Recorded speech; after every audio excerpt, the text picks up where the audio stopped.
My name is Jerome Wano. I'm Wakka Tūwharetoa, descendant of Kiri law. My mother's from New Zealand and my father's from here. I grew up in Alice Springs. I was born there, and that's where I learned to paint. And then when I was 21, I moved to Sunshine Coast to study a bachelor in animal ecology. And my sister's country is right behind there, Maricha River, so yeah, I feel a connection to this place.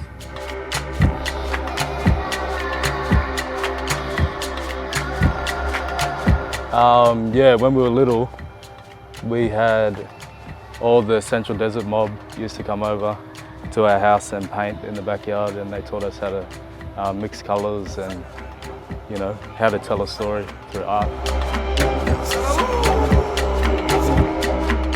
So when I first started painting, I would do a lot of line work, and then because I shake heaps, I found that it was harder to keep the lines nicer. And then so I started to just only use dots. And then so a lot of my first actual art pieces that I would say was my style was only dot work.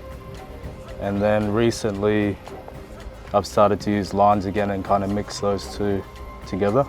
But I like, mostly doing animals. Animals is my kind of thing. My dreaming is a goanna and a mopoke, tawny frogmouth owl.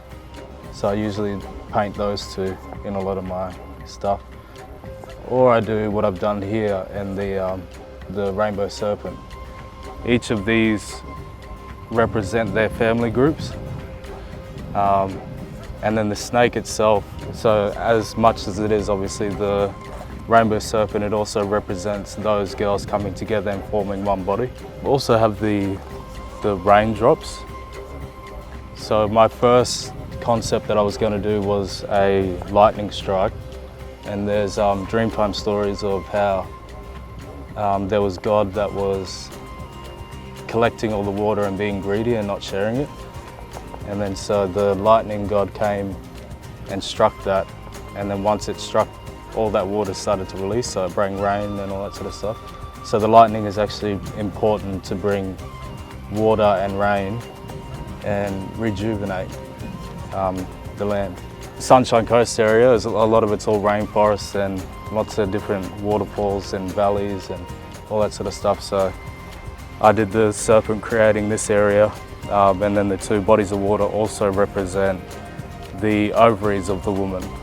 So it also represents creating life. The lines going out from the serpent also represent the forest, but they also represent the tree rings. So when the tree grows out, it creates rings, which you can, once you cut it, you can tell how old it is. So that also represents the life of the journeys of people. The yellows that I'm doing now, because it's a rainbow serpent, it goes all across the country, creating certain places, and it's got different elements in it. And then so this yellow represents the desert, the blue represents where we are now, the water, and the green will represent the grass and the plants and all that sort of stuff. And then the purples represent the women themselves, the flowers. This opportunity is special to me because I get to showcase my culture in the reconciliation round.